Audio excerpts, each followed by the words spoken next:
Well, good morning, everyone.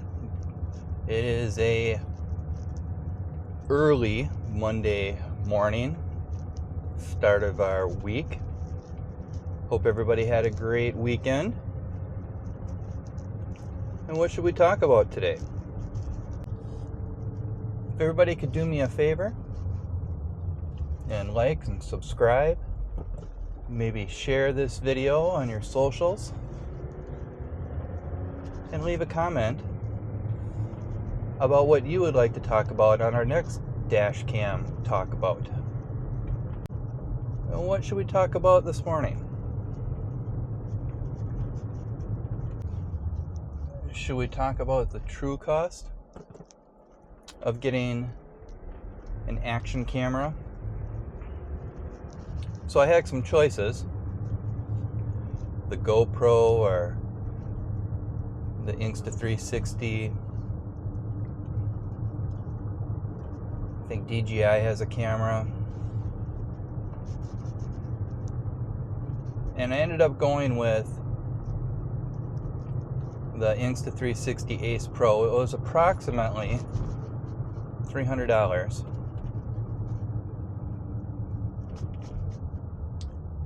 And I thought it would work with a budget microphone I had. And it did not work. I had a USB wireless microphone, and it didn't work. It said that the power source, it drew too much power, so I needed a different microphone. So I ended up getting a wired mic. And while that worked all right, it was somewhat of a pain because it would get caught on doors, handles, my arm.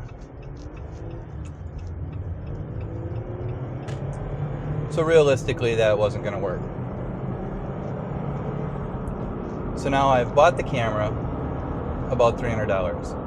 I've got a budget microphone, about $50, didn't work. I bought a wired microphone, around $20. That's not going to work either. So I'm $370 into it. So then I buy the DJI Mic 2. A couple people had recommended it. I've watched a few videos on it. It seems to be one of the best ones out there. Okay, so I buy it. Plug the USB receiver into the camera. Doesn't work. Troubleshoot, power it up, doesn't work. Update the firmware, doesn't work. Okay, what am I doing wrong here? So I use wireless mode. I pair it on Bluetooth for the headphones. If you have wireless Bluetooth headphones, it'll recognize the mic, and that worked. Okay, perfect, right? Although the range wasn't really what I was hoping for, and the sound quality, it wasn't great. It was okay, but it just wasn't great, and it didn't recognize it as an external microphone. It's a workaround, and I wasn't happy with it.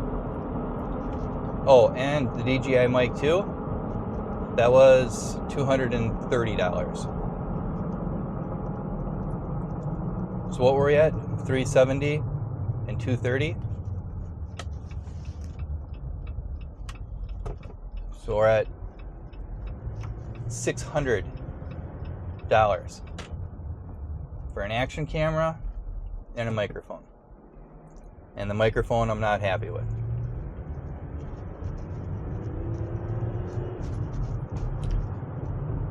So I do a little bit more research,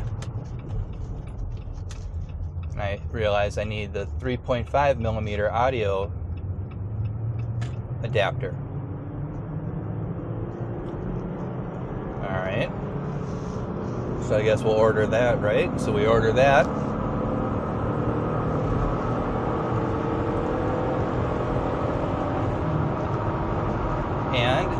that works great.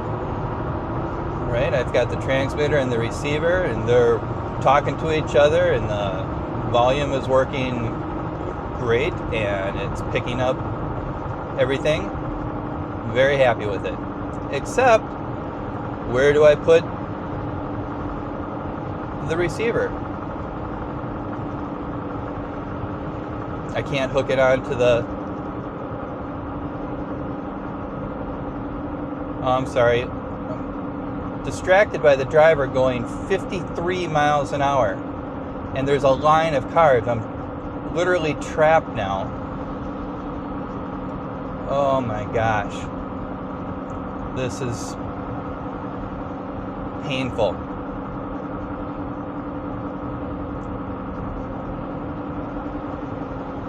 We're up to 58. The speed limit's 70, mind you. 70. Oofta. That's painful.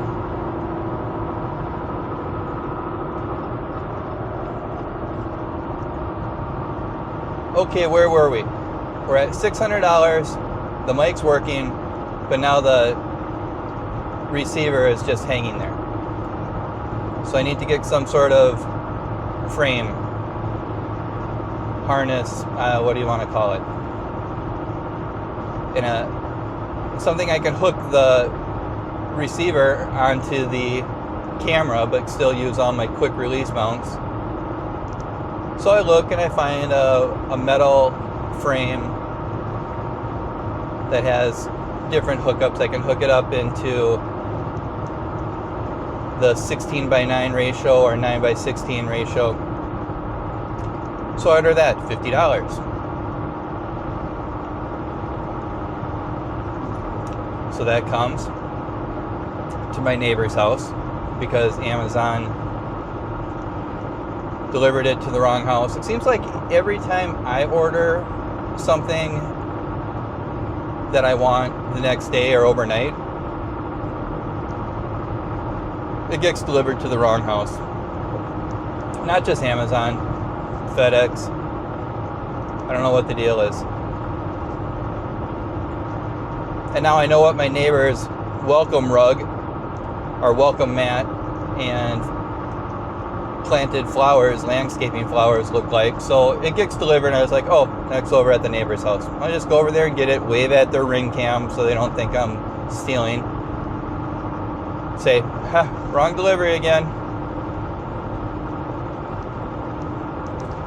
And I'm sure just like a lot of people out there, you get Amazon packages every day, right? So I just open them up when I get it, open it up. What'd we order? I've opened up my neighbor's Amazon packages I don't know how many times, and that's embarrassing because then I have to give it back to them and be like, sorry, opened up your package, like I'm some sort of creepy neighbor snooping on what they've got.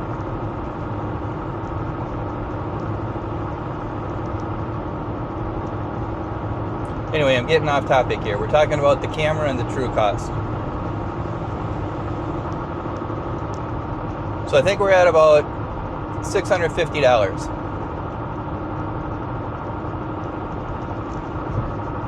And then of course I needed a mount for my windshield, $50. So now we're up at $700. The quick mount releases, I got two of them, $20 each.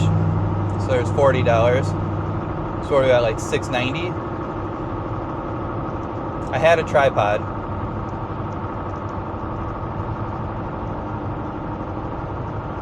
I had a selfie stick. It's a tripod that folds down into like a little selfie stick handheld.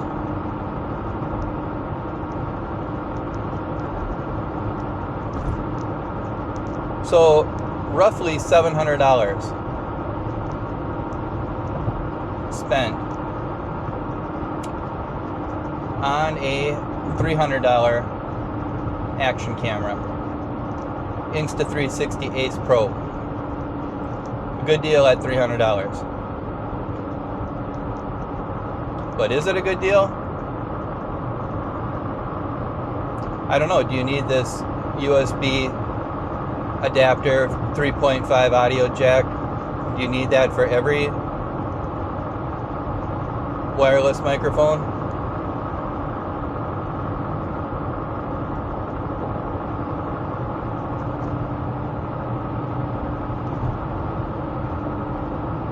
And again, I didn't need it for it to work. I just wanted it for it to work so that it sounds good and then I'm happy with it. I guess I'll spend the money for something and then I want to be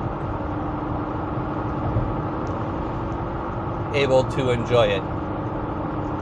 And if it's not working the way I think it should work, I'm not going to enjoy it. Let me know what your guys' thoughts are. Is the upgrade worth it? Should I have just stuck with my iPhone and the iPhone microphone? I already had it. Total cost for that? $0. I don't need a selfie stick. I can hold it. I've got one video up so far with this setup. This will be the second one that I put up. But the first one I put up was the my daughter's dog, Nala, the giant fluffy attack dog chasing the rabbits. And that one did pretty good. Pretty good for me. And I really like the way it sounds, and I like the way it looks. And also the deciding factor in making these purchases is that the Minnesota State Fair is coming up now in, I think, 2 weeks. Maybe a little bit less now. I'll have to look. The 21st or the 20th. And I really want to film at the State Fair at least a few times. I know I'm going to take the kids. I probably won't film that day because they're a handful. But Miss Deb and I are going to go and we're going to review some foods. Our favorite foods, some new foods. And that was a very strong deciding factor. Do I want to have a nice setup for the fair so I can make some high quality videos? And again, I can make high quality videos on the iPhone, but also I don't have a lot of storage space on my iPhone. So if I'm recording video all day, I've ran out of space. And when I was making my Blackstone griddle videos using the iPhone, it overheated outdoors and shut off. And that's another issue I don't want to have. I don't want to be in the middle of a video or halfway through making videos and all of a sudden the phone shuts off, out of storage, overheated, and then I can't use it. Then what? That was the whole point. And suddenly I'm the slow one on the freeway. So I'm going the speed limit. And we got a group of cars that are just, we are in a hurry. Let's change the subject a little bit. This is the difference between Minnesota drivers and, let's say, Michigan drivers. So we have family in Michigan. We go up to the Upper Peninsula. Not as often as we would like, but enough.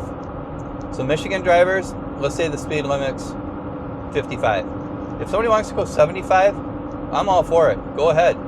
What they'll do is they will fly up on you and pass you immediately. First chance they get. Okay, they pass and they're gone. You don't even know they were there. There's no riding your bumper for miles and miles to try to get you to go faster. They just go around you. And that's how you drive when you're up there. Somebody wants to go under the speed limit, so you just pass them. Don't sit there and sweat them. Whereas Minnesota, I'm sure you all know. And please comment below. Let me know. A classic Minnesota trait.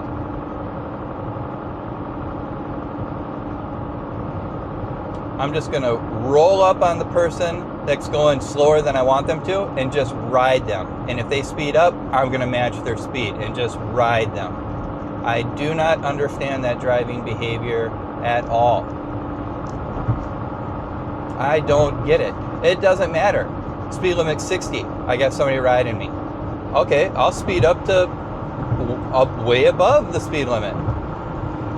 They're still there. Okay, well, let me slow down. Speed limit 60. I'll slow down to 50. Still there. Absolutely cannot pass. It's like, all right, I'm in the right-hand lane. I'm going a reasonable speed. If you want to go around me, go around me. They can't. Not in Minnesota. People love to ride your bumper in that right-hand lane. And that's the difference. Michigan, they do not. People in Michigan have it down. They know how to drive. Minnesota, not so much. Let me know if you agree with that or not. Let me know your experiences. Air quality seems to be not so bad today. I can actually see the buildings in downtown Minneapolis.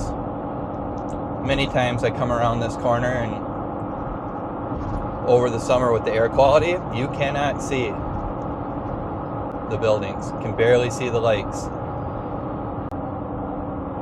Also, I've noticed it's taking longer for the sun to come up. Our days are getting shorter. A little depressing. I don't know how I would feel about living in like Alaska or Canada where you get 24 hours of sunlight or 22 hours of sunlight. It's 10 o'clock at night and it looks like it's noon out. And then, during the winter season, it's just dark for 3 months?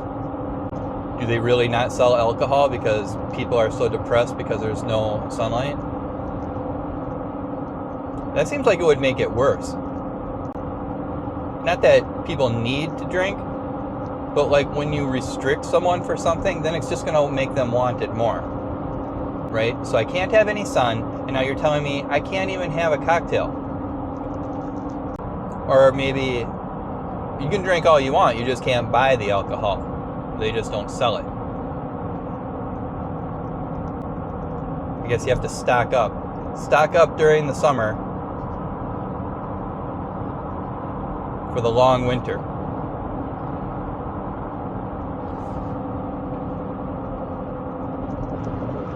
And this is coming from a guy who goes to the grocery store basically every day on my days off.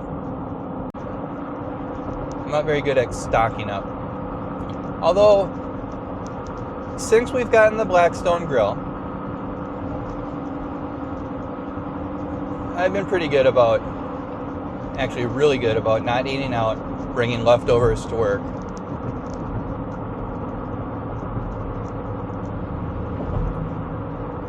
Today I have a 12-hour shift I'm working, and I brought leftover noodles and meat sauce, and a smash burger I made on Saturday, and some waffle fries. And while I didn't make the noodles and the sauce on the grill, I did grill the hamburger. Absolute amazing flavor.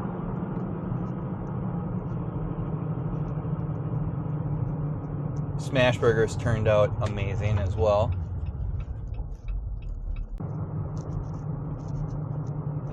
I think I've got the smash burgers down pretty good. First I brown the buns. Just get them a little bit crispy, top and bottom. And then I'll put my burger down, smash it immediately, season it by seasoning salt and pepper. Salt and pepper is basically the only seasoning I put on anything, my meat, my chicken, hash browns, eggs, doesn't matter. Salt and pepper. So I smash my burger down, season it. You can kind of tell by looking at it how it's doing. I don't flip it, which is hard for me. Man, I'm a big flipper, stirrer. I can't let it be. So I flip it one time when it's ready.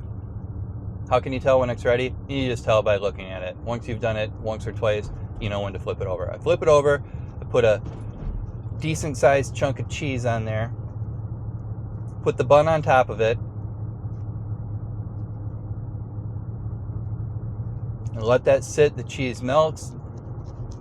The bun kind of traps the heat on there, helps it melt, cook.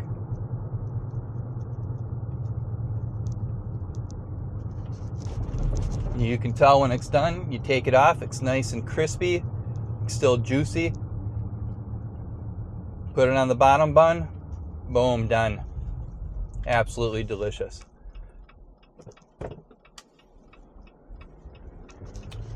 Well, guys, we're gonna call it a video. Thanks for watching. I appreciate you.